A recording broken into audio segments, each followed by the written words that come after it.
Jen, gini, kan tadi kita sudah membahas tentang kepemimpinan, pemimpin dan kepemimpinan ya, ada dua itu ya. Tapi kan itu bahasanya abstrak tuh Jen, ya kan. Nanti di video ini kita akan tarik ke koherensinya dengan kehidupan. Contoh ininya lah, studi kasusnya. Tapi sebelum masuk itu gue juga mau ngebahas tentang integritas seorang pemimpin. Kenapa? Karena gini Jen, integritas merupakan salah satu karakter kunci yang sangat penting dalam kepemimpinan. Ya, integritas seorang pemimpin mencakup konsistensi antara nilai-nilai yang mereka anut, tindakan yang diambil, dan komitmen terhadap prinsip-prinsip etika. Betul. Gitu kan? Harapannya kan kita menginginkan atau mendambakan karakter pemimpin yang revolusioner ya, bukan hanya sebatas retorika semata. Bukan retorika juga, maksud gua kayak terlalu otoriter, oke. Terlalu otoriter atau mungkin egaliter, ya begitu. Nah ini berikut adalah beberapa aspek integritas seorang pemimpin. Yang pertama kejujuran, gitu. Nah tentu pemimpin harus jujur, selalu bicara dan bertindak dengan fair. Jujur. Mereka tidak menyembunyikan informasi penting, tidak menipu, tidak melakukan tindakan yang dapat merugikan orang lain. Gitu loh. Lu bisa kasih pendapat lo atau mungkin? Oke. Kalau kita masuk di konteks kejujuran ini kan sebenarnya integritas itu pada dasarnya adalah tadi ya salah satu, ini berkaitan dengan karakteristik gitu, kedewasaan secara karakteristik. Nah ini diperinci dengan pendetailan ini. Salah satunya memang adalah kejujuran. Nah ini pembentukan pola, ini kan kalau kita berkaca secara general karena kita adalah hasil dari bentukan sebelum hari ini gitu kan. Tentunya kan kita dibentuk, kenapa Bang El, kenapa Bang Agung bisa sampai sini, yaitu adalah bentukan sebelumnya. Nah kalau kita kaitkan gitu ya, dengan kejujuran, ada dua faktor menurut saya yang menjadi poin penting bagaimana cara membentuk karakter yang jujur gitu ya. Ada dua, yang pertama ya langsung, yang kedua itu instansi formal, sekolahan, dan tentunya lingkungan terdekat itu yang membentuk kejujuran. Nah dalam tahapan proses pembelajaran untuk jujur itu memang secara teoretikal atau pembakuan ya itu memang nggak ada. Ini memang dibentuk secara alamiah sih kalau menurut saya. Kalau menurut gue itu secara alamiah yang memang bentukan dari instansi formal dan lingkungan sekitar itu yang bisa membentuk kejujuran. Nah itu untuk periodisasi sebelum dia menjadi ini ya seorang leader. Nah katakanlah ini sudah menjadi seorang leader gitu ya, kejujuran yang harus dipegang kalau menurut saya adalah kunci yang bisa digunakan untuk mengukur gitulah, mengukur satu nilai satu tolak keukuran ya kita bisa kita bisa buktikan dari beberapa aktivitas atau di periode-periode sebelumnya. Makanya kenapa kalau misalnya kita masuk di lingkungan apapun, kerja misalnya, atau bahkan mau masuk ke lembaga negara apapun, itu kan pasti ada portofolio gitu yang menjelaskan beberapa deskripsi diri, menjelaskan jenjang karir dia gitu kan sebelum di sini. Nah itu ya yang menurut saya itu yang bisa menjadi penilaian atau pertimbangan ini orang bisa dikatakan jujur apa tidak. Oke. Gitu. Apalagi itu ya di video sebelumnya kan lo membahas tentang pemimpin harus bisa memenangkan trust dari anggotanya. Nah betul. Trust itu kan dibangun dari kejujuran. Ya betul. Berarti kan kayak misalkan dia mengajukan sebuah portfolio gitu ya, seperti yang tadi dibilang sama Goldie Virgo. Ya. Nah si Goldie Virgo ini bukan Goldie Virgo, maksudnya si pemimpin yang mengajukan portfolio ini kan bahwasannya kejujuran tuh betul-betul penting. Ya terutama apakah portfolio ini bisa dibuat-buat atau enggak gitu loh. Maksudnya kayak target yang dia capai dalam kurun waktu tertentu apakah masuk akal. Bahwasanya kan berarti calon pemimpin juga bisa dilihat dari segi misalkan contoh visi misi programnya dia nih.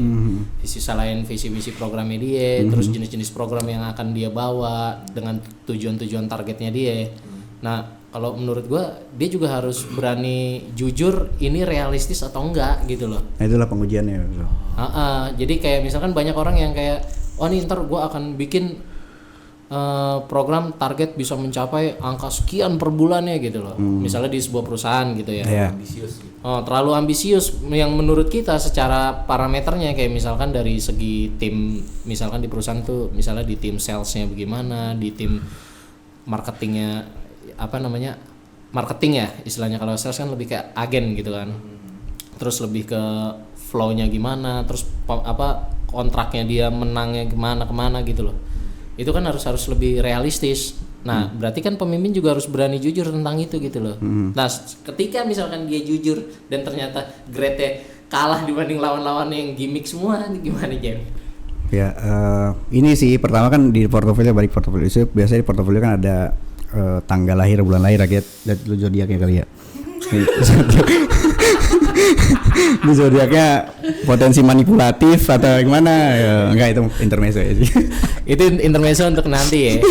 Nanti kita akan kumpulin semua zodiak manipulatif. Ya, itu. Tapi fair aja karena kemarin Mata Najwa pun membawa Aston. Mata Najwa pun betul. bertanya kepada calon presiden dan calon wakil presiden kan, dari ketiga calon ini kan, ketiga pasang calon ini paslon itu ditanyain itu. Nah, kita juga mungkin akan bahas tentang itu lah nanti karena lah, gitu. Ini kalau masuk di situ ya jujur itu kan dibentuk tadi saya bilang secara alamiah kalau menurut gue ya Bang ya. Dia tidak ada dalam satu kurikulum baku kalau menurut saya di sistem pendidikan, kemudian juga dalam sistem lingkungan gitu ya. Dia harus dibentuk secara alamiah. Nah, makanya tes, karena gini, setiap kita pas manusia itu pasti pernah berbohong gitu ya, pernah manipulatif, itu yakin saya pernah. Bahkan sekelas pemimpin apapun pasti pernah ya pure lah, nggak mungkin 100% murni jujur. Nah, pada dasarnya kalau mengukur pada profesionalitas tentang kejujuran ini aja kalau menurut saya itu apakah ini sesuai dengan aturan atau SOP yang sudah ada dalam kelembagaan, suatu kelembagaan gitu. Berarti lebih kepada peraturannya sendiri, ya, kita undang yang ada. Ya, gitu dasarnya di situ. Apakah bentuk manipulasi atau bentuk dalam tanda kutip menipunya gitu. Ini sesuai dengan prosedural atau memang tidak dibuat-buat gitu ya. Atau bahkan sampai merugikan secara kelembagaan misalnya. Nah, itu yang kalau menurut saya itu yang salah sih gitu. Oke, I got your point, bro. Kita lanjut. Kemudian untuk poin yang kedua, ini dikatakan pemimpin harus punya konsistensi. Oke. Maksudnya apa? Pemimpin yang konsisten dalam perilaku dan keputusan mereka membangun kepercayaan, trust lagi nih, membangun kepercayaan di antara anggota tim. Konsistensi ini menunjukkan bahwa pemimpin mampu bertindak sesuai dengan nilai-nilai dan prinsipal yang mereka anut tanpa ada perubahan yang mendadak atau tiba-tiba.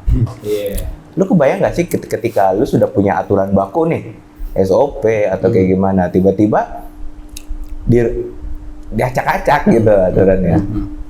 Ya kan? Berarti kan lu nggak bisa, lu akan bingung. Ya kayak misalkan gini ya, balik lagi ke video sebelumnya yang masalah powernya dia lah, karakternya dia gitu. Ketika misalkan dia udah membangun sebuah program atau sebuah peraturan gitu ya, sebuah rules di dalam sebuah lingkup organisasi, perusahaan dan lain-lain lah. Dia udah bikin keputusan nih, nah gue pengen ini dijalanin secara konsisten, bla bla bla bla bla bla. Tapi karena mungkin ketika di lapangan fakta berbeda, gitu kan, sampai akhirnya dia dapat masukan dari bawahannya yang tidak setuju. Kategori berbeda di sini bisa ada dua jenis nih, Jen. kayak misalkan berbeda karena memang kondisinya ternyata strateginya nggak cocok, oke, Ya. diubah. Mau nggak mau dia harus berpikir dengan cepat dong. Betul. Tapi kalau misalkan ketika dia bikin aturan itu ada kepentingan lain yang dikorbankan, sehingga dia berusaha untuk memanipulasi informasi dan lain-lain sampai membuat pemimpin ini galau. Dan akhirnya keputusannya bagi orang lapangan kok kagak konsisten sih. Nah, Gitu loh. kan dipertanyakan lagi. Iya, dipertanyakan lagi tuh Jen. Betul. Pengujian pertama menurut saya kita balik ke portofolio. Nah, tapi portofolio apa yang kita lihat adalah realistisnya adalah ini. Contoh yang paling kecil. Berapa dia punya mantan? Iya. Berapa dia punya mantan? Kalau mantan Terus, cuma sedikit gimana aja? nah, ntar dulu Bang, itu dulu. Oh ya, harus kan. Soalnya baru muncul tadi kan, Sikat. punchline ya. Iya. Apa biar gak kelihatan serius banget gitu ya. Asik. Apa namanya? Dilihat dari mantannya. Misalnya Dia mah udah bikin ini diklarifikasi sendiri, orang mah diem aja lanjut gitu. Ada potong dulu. Iya. Dia kan ntar keburu lupa. ada periode-periodenya kan. Misalnya dari mantan A, periodenya itu dari 2000 misalnya sampai 2001 tahun. Nah, kenapa diputus? Kan bisa diidentifikasi. Apakah ini yang menyebabkan putus adalah si orang ini yang misalnya subjek yang kita tuju gitu ya. Si pemimpin ini misalnya. Oh, ternyata dia. Nah, kan namanya hubungan itu kan ada konsistensi yang dia bentuk kan di awal ya kan. Maksudnya kesepakatan, iya gue mau jadi pacar lu, gue mau jadi ini lu. Nah, Komitmen lu. Nah, dari jangka tadi kok ini kalau pakai grafik kok fluktuatifnya deket-deket gitu ya. Oh, berarti ini orang nggak konsisten kayaknya karena gampang kekecoh sama cewek lain nih. Ya begitulah apa? Ini ya, cuman itu yang bercandanya ya. Soalnya kalau gue lihat tuh gini, dia tuh sebenarnya nyaman ngomongin ginian bro, tapi kayak masih setengah-setengah malu-malu gitu. Orang mau lepas aja ya. Lepas aja ya. Ya kayak gitulah ya. Itu bisa jadi terlalu kurang ringan gitu untuk HRD ya. Jadi tolong ini jadi pertanyaan baru nih buat HRD ya. Kamu berapa kali pacaran? Ketika wawancara interview, punya berapa mantan kamu? Betul, ini boleh juga nih. Punya berapa mantan kamu kan? Nah, nanti ditanya nih mantan kamu putus segala macam, boleh lah. Nah, tapi kalau untuk yang seriusnya, maksudnya bentuk konsistensi ini, tadi saya juga senada sebenarnya sama Bang Agung ya, maksudnya selama baik lagi, selama tidak melanggar aturan, tidak menyalahi SOP, kan sifat apa? Kan kondisional, maksudnya tuh relatif gitu ya. Maksudnya ada masalah itu kan dinamis maksudnya. Perjalanan itu dinamis, setiap perjalanan kelembagaan apapun gitu ya. Nah, pasti di setiap apa? persoalan-persoalan di pertengahan itu kan pasti ada yang sedikit apa tadi bilang sedikit agak kok nggak sesuai gitu sama kebutuhan ini. Nah, ini adalah salah satu fungsi ini Bang yang kerja, fungsi bagaimana ini menjelaskan persoalan yang dialami. Kejujuran lagi. Persoalan yang dialami. Harus jujur kan nih, kita menghadapi kondisi ini, mau nggak mau kita harus berubah caranya nih. Iya. Nah, konsisten itu kan, kalau konsisten maksudnya secara kelembagaan gitu ya, maksudnya punya target dari titik A sampai ke titik D misalnya kan, terus di dalam pertengahan ini. Nah, tapi dalam sikap konsisten secara individunya, saya pikir itu balik lagi ke apa dia punya zodiak, enggak. Dia balik lagi dia punya apa sih namanya? Naluri, bukan? Naluri ya, intuitif gitu ya, intuisi maksudnya intuisi. Nah, tapi saya menekankannya kalau untuk persoalan konsistensi itu balik lagi pada daya dia untuk menanggapi satu persoalan ketika persoalannya itu nggak bisa diselamatkan gitu dengan bentuk konsistensi yang ini. Nah, itu juga nggak bisa memang kadang secara kalau balik ke individu kita konsisten sampai ini ya lurus-lurus aja ya, karena dinamis aja. Apalagi kalau masalah hubungan gitu, kali aja kan ada yang lebih cakep gitu, pasti bengkok dikit gitu kan, lihat yang cakep dikit. Nah, intinya ini salah satu penting yang penting ya tadi tidak melanggar SOP baik lagi sih sama aturan. Iya, jadi kalau misalkan keputusan itu harus berubah, bukan berarti dia tidak konsisten. Dia tetap konsisten karena masih di dalam koridor peraturan Ya, yang justru dia yang konsisten karena apa? Karena kan SOP itu di lahir karena ada visi misi kan.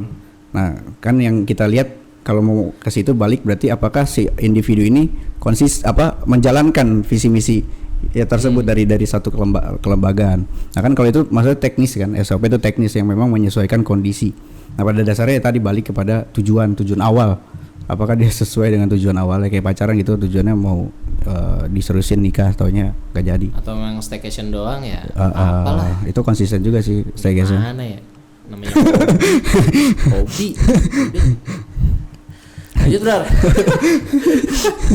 Poin integritas yang ketiga itu dikatakan harus memiliki tanggung jawab. Oh jelas.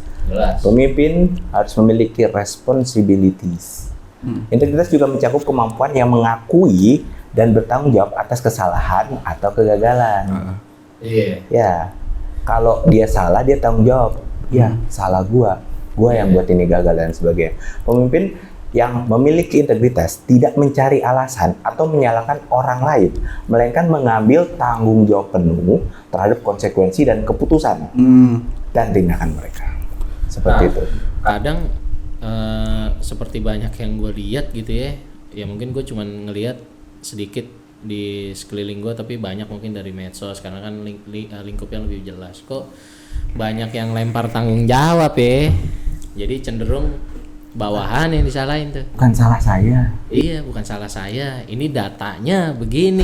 Lah, tapi kan Anda di sini kepalanya gitu maksudnya. Ya betul. Dan Anda bertanggung jawab juga atas data itu. Kenapa kok bisa anak buah Anda tidak bisa memberikan data yang tepat? Sehingga ketika Anda tidak ada di lapangan, Anda hanya melihat by data, terjadi kekeliruan. Datanya oke, lapangannya nggak oke nih. Itu kan tanggung jawab Anda, karena di lapangan itu Anda bertanggung jawab terhadap lingkungan, masyarakat, dan lain sebagainya. Gitu. Iya. Jadi kan apa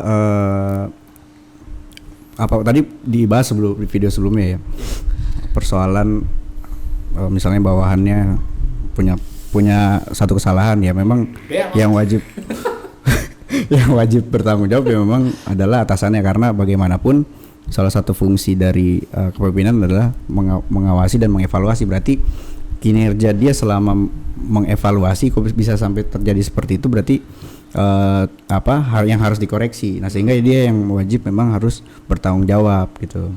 Kecuali kalau misalnya kita ngajak staycation gitu ya, itu nggak usah tanggung jawab, nggak apa-apa karena dia juga mau gitu, cuman ya staycation kan, dong. Mau sama mau ya.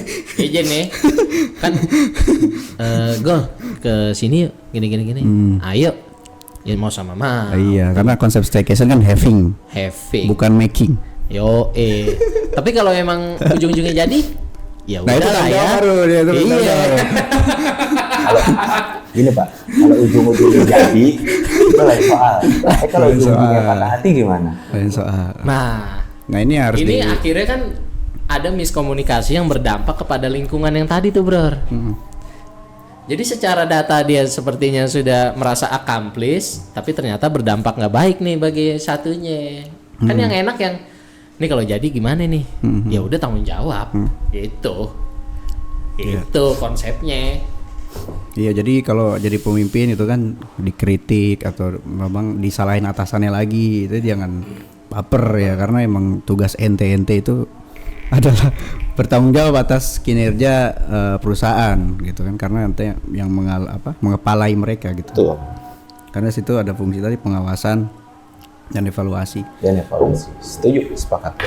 Baik, selanjutnya untuk karakter integritas pemimpin yang penting dimiliki, itu yang keempat adalah transparansi. Jadi pemimpin yang transparan itu membuka komunikasi dengan anggota tim dan pihak terkait.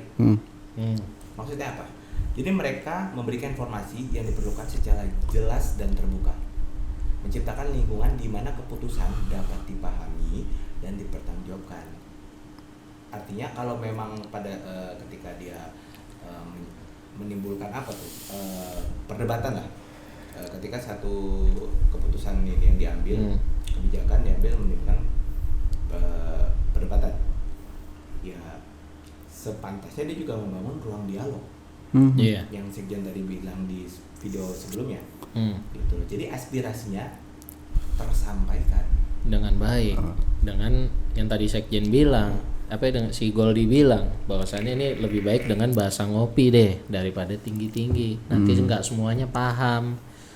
Karena ketika berdialog itu kan bukan cuman satu elemen ada di situ, tapi banyak karakter, banyak pemikiran dan lain-lain. zodiaknya beda-beda. Zodiak beda-beda, dengernya yang satu Blackpink, yang satu Black Sabbath kan kontradiktif gitu. Kontradiktif, aduh, kacau. Blackpink. Lanjut. Nah Lanjut. itu Oke, yang kelima, poin penting adalah percaya diri tanpa kesombongan. Ya. Nah ini nih penting banget nih. Terkadang ketika terlalu pede, udah terlalu yakin, nah itu karena dia mungkin ada sedikit yang miss ya. Maksudnya ternyata apa yang dia udah pengen keluarin keputusannya itu ternyata juga nggak mencakup ke seluruh elemen gitu.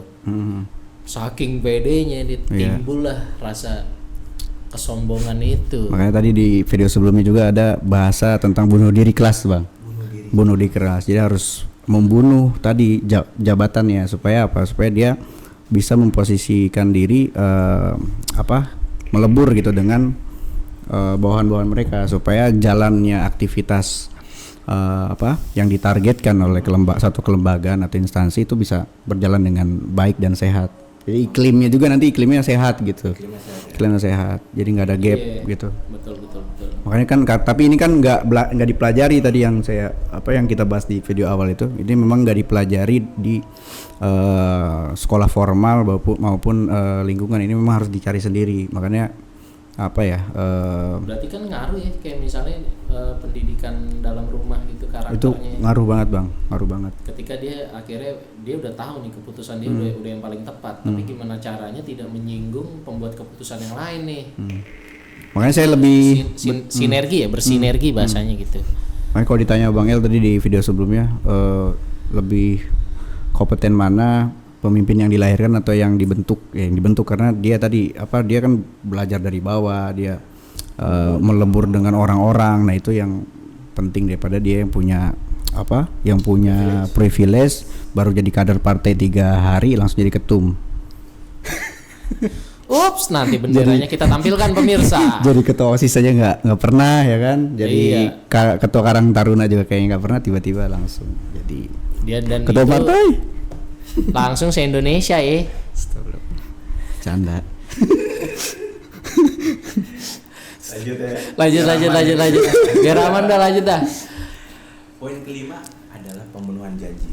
Iya. Jelas, seorang pemimpin yang berintegritas, dia memegang kata-kata dan janjinya. Nah, itu menurut gua ya. Tapi ini juga sih, maksudnya kayak si pemimpin ini kan dia udah jelas akan melempar sebuah janji, ya kan, dengan target-targetnya dia. Nah, ketika mungkin masyarakat awam berpikir atau misalnya anggota atau pekerja itu berpikir, oh yaudah nih gini. Nah, ternyata itu terlalu over. Jadi bisa dibilang ini sebetulnya target yang bisa dibilang hampir mustahil gitu loh. Tapi kan dia udah terlanjur janji nih ke misalnya ribuan karyawan nih gitu. Menurut lu bisa nggak ini salah karyawannya juga gitu karena tidak mengkritisi dia pada saat janjinya dia, Pak lu kayaknya nggak realistis nih Pak, gitu loh. Muluk nih. Lu terlalu muluk. Gimana kalau misalkan targetnya sampai sini aja, tapi dia udah enggak, wah optimis gue bisa. Ya. Nah ini balik di yang sebelumnya tuh apa tadi yang sebelumnya bang? Lupa gue namanya. Yang tentang apa? Sebelumnya ini? Transparansi kan dasarnya tuh sistematis, dia perlu sistem untuk menjelaskan sesuatu. Terus yang tadi, nah ini perlu tahapan proses. Ini kita kalau menurut saya nggak bisa nyalahin karyawannya juga gitu, karyawan yang memang ini. Nah karena apa? Ya ketika kita masuk satu kelembagaan, kenapa saya bilang sistematis? Dia harus dijelaskan gitu. Misalnya visi dari lembaga ini apa? misi dari lembaga ini apa, target-target dari lembaga ini apa. Nah setelah dia tahu, ketika si pemimpinnya dia punya fantasi yang berlebihan, nah apakah sesuai dengan visi dan misinya fetishnya berlebihan. kelembagaan, visi kelembagaan. Nah kalau misalnya sama ya realistis ya kan, jadi tahu gitu. Oh iya, oke. Kalau menurut saya nggak bisa salahkan juga, karena yang bisa salahkan bahkan ya pemimpinnya sendiri, karena tidak memberikan satu transparansi yang tersistematis gitu. Jadi asal ngasih orang kerja aja gitu. Berarti memang di awal utamanya memang salah si pemimpinnya juga gitu. Pertama dia saking ingin menangnya, dia over tuh janjinya. Pada saat direalisasi lah kok cuman mungkin 10% dari janjinya dia, yang kan ada kurun waktu kan. Janji itu ditepati kan ada kurun waktunya gitu. Iya. Biasanya kan ada kepentingan biasanya kalau janji-janji gitu ya. Nah, itu. Sama kayak caleg. Tapi kayak gini sih. Pemimpin ya. Cowok yang deketin cewek. Lagi ngegebet. Kan memberikan janji-janji. Nah itu masuknya di sini bang. Kalau misalnya mau kita screening itunya, kita screen. Misalnya ini layak atau tidak jadi pemimpin. Nah yang di screening adalah mantannya. Coba kan pasti kan dalam ini kan kita laki-laki udah nggak usah mengelak lah, kita tuh kadang membual kan untuk kepentingan kita, hasrat kita untuk bisa terrealisasi, pasti ada bualan-bualan. Nah apakah bualan-bualan itu pernah terrealisasi pada saat berjalannya suatu relationship? Berarti kalau misalkan gue mau gebetin cewek nih, gue kan mesti tahu dulu mantannya. Hai, untuk laki-laki yang akan berhadapan sama gue nanti, entah itu kalian mantan atau kalian adalah bapak dari calon istri gue. Ini rekomendasi. Ini juga rekomendasi buat HRD. Jadi misalnya mau masukin orang buat jadi manajer. Nah itu ditanya tuh mantannya gitu. Karena kan itu yang berhadapan langsung dengan realita kehidupan gitu. Ini yang hal terkecil untuk ditepati janjinya tidak. Apalagi perusahaan besar, negara gitu melibatkan investor. Mati Anda. Udah gitu Anda lagi ngegolin dia jadi karyawan. Dosa Anda HRD, woi. Kena Anda sama saya. HRD, boleh komen HRD. Tolong HRD. Tolonglah komen, ayolah. Yang merasa si paling HRD coba tolong. Nih, yang merasa si paling telat kagak papa ketika interview, tolong komen, ayo. Lanjut bro. Poin ketujuh adalah pentingnya nilai etika. Maksudnya integritas juga mencakup kepatuhan terhadap nilai-nilai etika dan moral. Pemimpin yang berintegritas itu dia tidak akan mengorbankan prinsip-prinsip etika demi mencapai tujuan atau kesuksesan sementara. Betul. Fix dong. Betul itu. Fix dong. Fix. Jelas. Kayak udah jelas deh itu kayak. Gak perlu ditanggapin lah ya. Gak perlu lah. Karena ujungnya itu juga kita jelasin. Ini lanjut adalah keterbukaan terhadap umpan. Nah ini nih yang menarik ya Bang. Menarik. Coba gol. Sikat Goldi. Waduh, ini balik ke apa ya? Kan dalam satu target lembaga atau perusahaan tadi kan, untuk tercapainya target kan butuh produktivitas dari kerja semua tim, semua orang gitulah, bukan tim aja. Semua orang yang ada ya, yang berada dalam lingkungan ekosistem itu. Nah makanya kenapa pemimpin itu butuh butuh memberikan satu ruang, itu baik lagi tadi ya, ini kan akan berkaitan sama produktivitas kerja, efektivitas kerja gitu. Karena ketika seorang pemimpin ini sudah memberikan satu ruang yang menurut si karyawan ini ada satu keresahan tapi tidak tersampaikan, nanti ujung-ujungnya akan membuat satu sekte terus diobrolin, akhirnya yang akan berpengaruh pada kinerja dari karyawan tadi. Makanya butuh jadi terpengaruh gitu. Makanya sangat penting sekali sebenarnya, untuk ini paling penting sih sebenarnya, karena ini balik masuk di ego ya, ego dalam Iya, ini dalam masalah individu. ego yang cukup tinggi. Ego Iya, jabatan ego gitu kan, tinggi. anti kritik, Gengsi. iya Masa anti gua dikritik, kritik, oh, nggak mau salah gitu kan, tidak terlihat salah gitu. Kita menyadari biasanya karyawan itu ya manusia tidak ada yang perfect gitu ya. Ya, dan Sistem juga siapa tidak ada yang tahu perfect. memang dia memang haknya terzolimi gitu dan Anda harus dengar. Betul. Karena kalau kagak kan, waduh dosa Anda. Betul. Tanggung betul. jawab besar Anda nanti. Pas hari tua lah kalian ngerasain tuh. Iya. Dan ketika apa ini masuk di manajemen konfliknya itu kan biasanya dalam forum kritik otokritik itu kan ada pro dan kontra, ada hal yang kontradiktif biasanya di antara karyawan sendiri. Nah, di sini pentingnya ketika dalam forum-forum yang ini pentingnya manajemen konflik, bagaimana dari konflik-konflik tadi itu bisa menengahi sehingga misalnya ya ada kelompok yang kontra nih dengan si pemimpinnya, terus ada juga yang pro gitu. Nah, bagaimana memposisikan dirinya itu bukan kalau di itu kan defensif tuh ya. Seolah-olah defensif dia berlindung pada kelompok yang pro. Tapi dia harus memposisikan diri sebagai orang yang di tengah. Jadi bagaimana menggabungkan antara pro dan kontra ini supaya bisa menjadi satu penengah gitu, satu penengah solusi. Sehingga ya harus legowo pemimpin itu, memang harus bijaksana. Modal ya balik lagi itu memang tidak belajar di sekolah-sekolah formal. Iya, karena kalau Anda salah langkah sedikit, trust hancur Anda. Terus hancur. Gitu. Gini, dua sudut pandang ini bukan diadu domba. Bukan jadi Iya, domba bukan justru. diadu domba. Dielaborasi. Ih betul zamannya kolaboratif sekarang itu. Enggak ada adu domba. Sama kayak Ntar salah nih gue gini nih, emoticon bentuknya.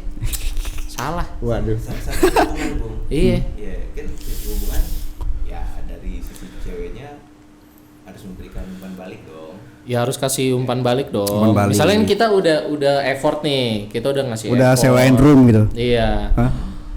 Umpan baliknya udah tahu. Kita yang transfer, kita yang siapin semua.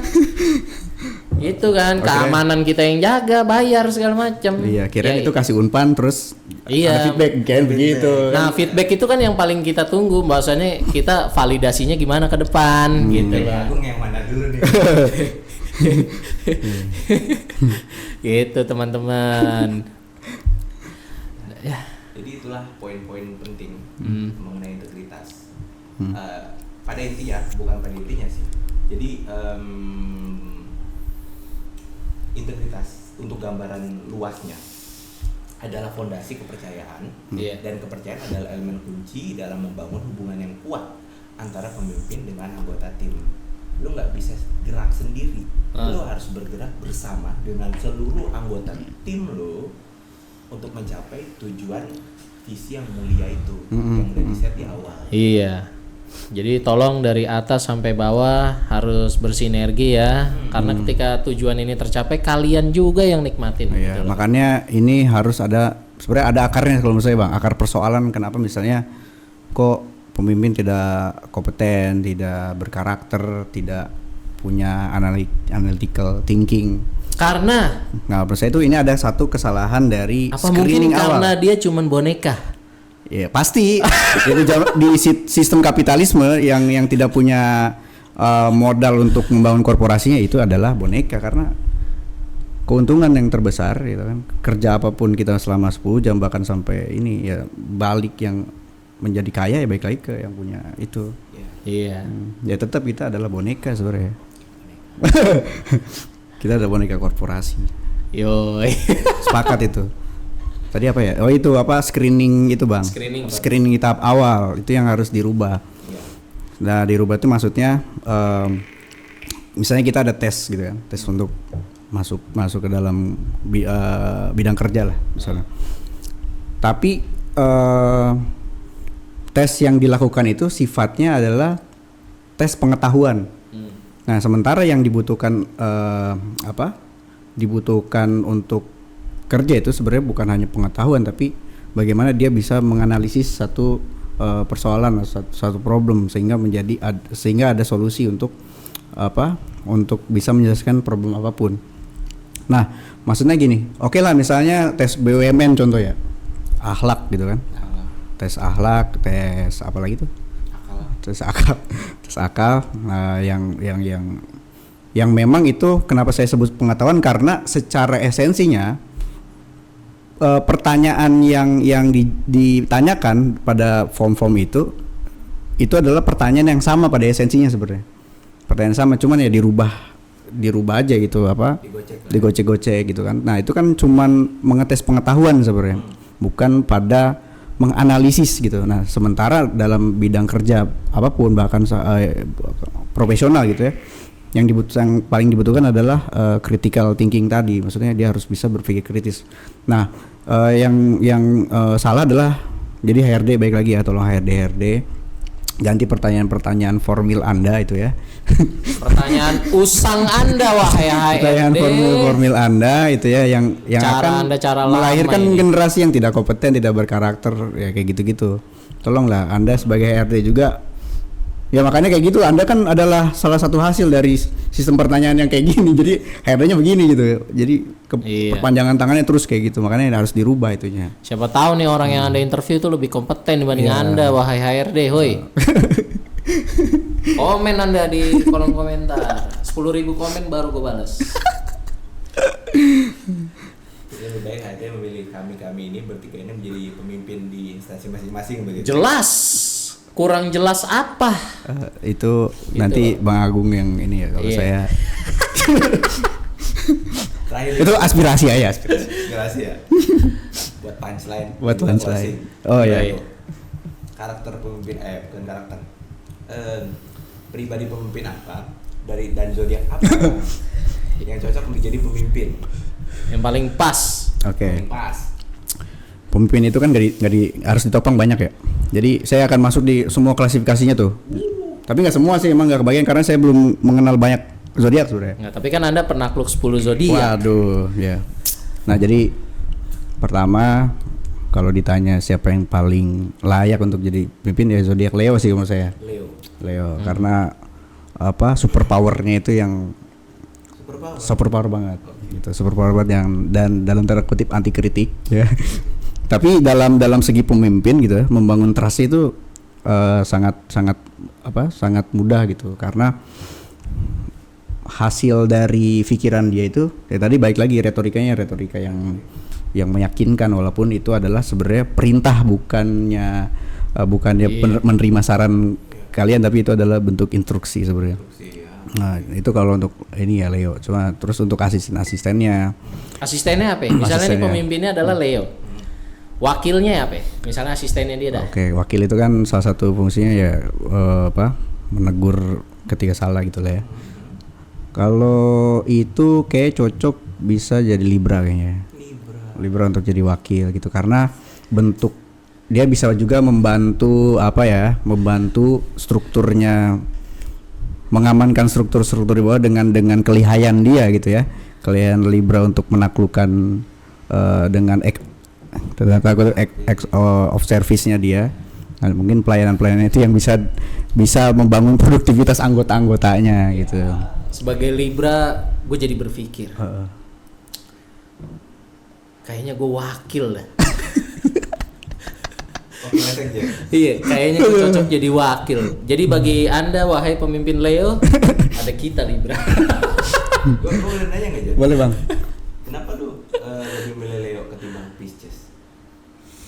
Pisces itu tidak punya jiwa leadership sih. Tolong ya, ini Pisces ngaku aja kalian. Ahli drama dia. Wah, parah. Ahli drama Sangat dia. drama. Nah, makanya Manipulatif. Pisces itu bagusnya kalau di bidang kerja itu bagusnya di bawah. Ini mengetes mana yang muka dua sama ini, karena bentuk dia dramanya berarti itu loh. orang yang turun ke lapangan ini Betul, segala macam. iya. Dia itu si Pisces tuh. Dia yang riset gitu kan, ini seberapa apa sih namanya penilaian kinerja keatasan tuh kayak gimana buat supaya jadi jujur gitu, karena kan dia sangat lihai untuk ini ya mendramatisir gitu. Jadi mancing gitu. Enggak, tapi gini, kalau kita ngomongin masalah Libra, setahu gue Putin Libra loh. Nah itu kan putih. Berarti kan Libra juga punya potensi, bro. Punya itu capres-capres itu ada yang Libra ya kan. Iya. Potensi, tapi bukan berarti saya memilih Libra jadi wakil terus saya juga berpotensi untuk memilih yang Libra yang mau nyalon. Enggak. Buktinya kan Nggak ada kampanye sih, ada Libra yang akhirnya jadi pemimpin, ada Libra yang jadi wakil. Yang tadi lu bilang Libra cocok jadi wakil. Nah, kenapa nggak lengkap aja Libra sama Libra gitu, pemimpin dan wakilnya? Libra cewek sama Libra cowok. Wah, ini Red flag nggak tuh? iya sih. Agak jadi kacau sih kayaknya. Nah, untuk konseptor, kalau konseptor ini wajib rekrut Capricorn dan Virgo. Dengan kenapa saya bilang Capricorn dan Virgo? Berarti tim ses ya. Tim ses, dia orang yang bisa membangun trust ke orang. Oh, ini Iya. Gol di Virgo, Yoi. Abrar Capri. Kita Oh, ada di sini semua ya? Iya, Wah. kita semua sudah tahu semua. Tim Wah. sesnya adalah Iya, mereka-mereka ini. Itu loh. Ya kayak gitulah ya. Oke, nanti masalah begini-beginian kita bahas di episode selanjutnya ya. Iya, oke. Akan lebih detail, lebih menembak, Iya. dan lebih boom.